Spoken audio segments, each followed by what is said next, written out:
Hey guys, everybody makes mistakes, right? Well, not anymore, you don't. Here are 7 of the biggest mistakes everyone has made when playing Medieval Dynasty. Starting with mistake number 1, not hiring villagers soon enough. Villagers are the lifeblood of resource management in Medieval Dynasty, or at least they should be if you're doing it correctly.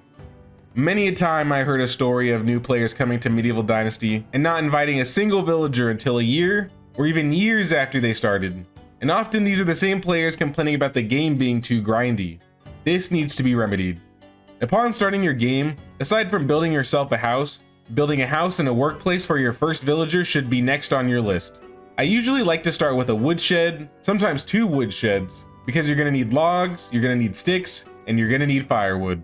You could also build a hunting lodge and hire a hunter if you want a villager to start bringing in meat or feathers if that's your preference. But I would recommend working towards unlocking a woodshed and getting that building online as soon as you can.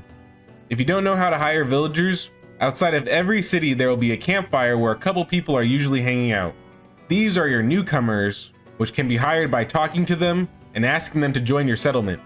You can also see their stats if you look at them through inspect mode, which is really handy.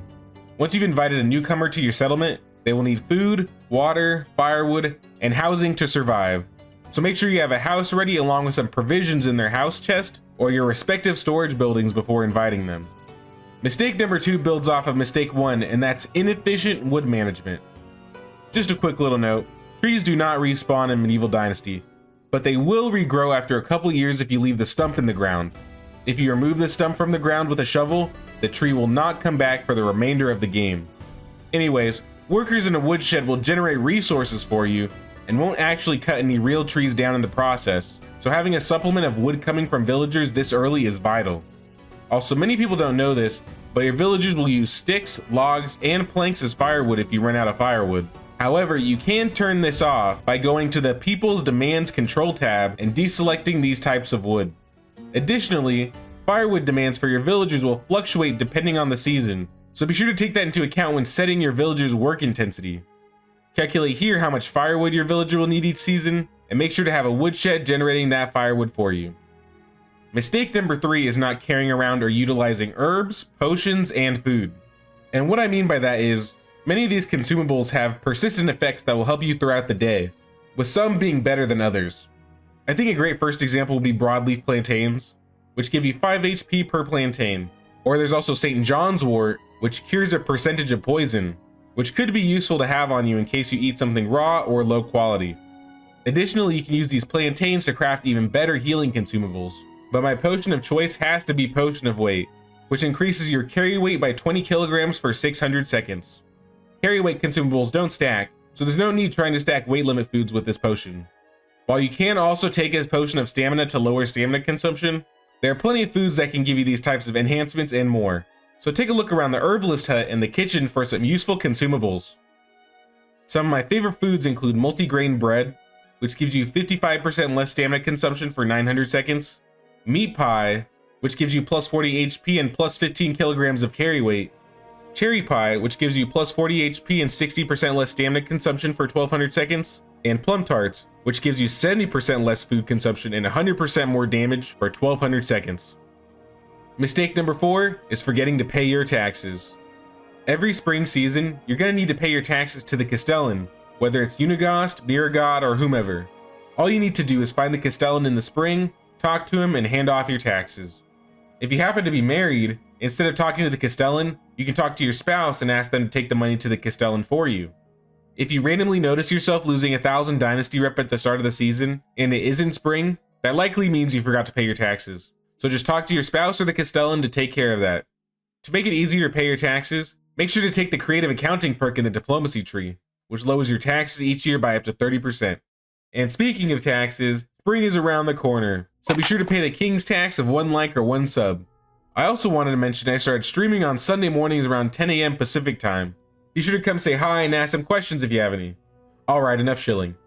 Mistake number 5 is only building storage in your village. Some people don't realize this, but storage buildings act as a point of entrance to your resources wherever you place them. Additionally, the spaces in your resource and food storage buildings stack if you build multiple, and storage buildings of the same type share inventory, so you're able to pull any resources you need from any storage building built on the map. If there's a place you regularly go to, Sometimes it's good to have a safe place to drop off and transfer your goods. Building a resource and a food storage near a large city like Piastovia or Gustovia will save you lots of travel time, especially if you need to trade goods or gather items to complete notice board quests. Additionally, you could also build a resource storage by caves you frequent most, so that you can drop off all your resources and deplete a cave before returning home to process it all. Mistake number 6 is not preparing for winter. In your first year of Medieval Dynasty, winter will likely be your most challenging season, so it's good to prepare and buy some warm clothes.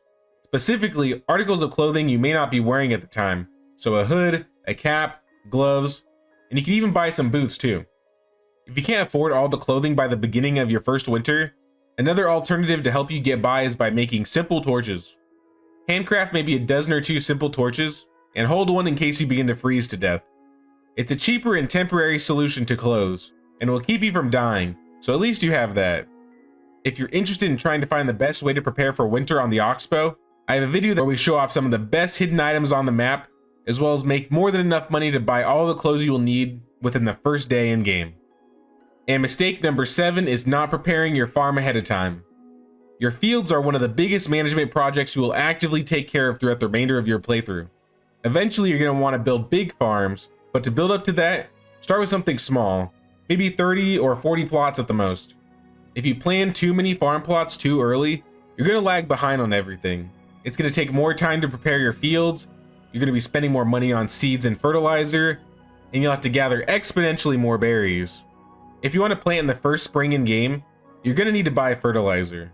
But if you pick berries a season early, you can save a lot of coin not having to buy fertilizer the next season.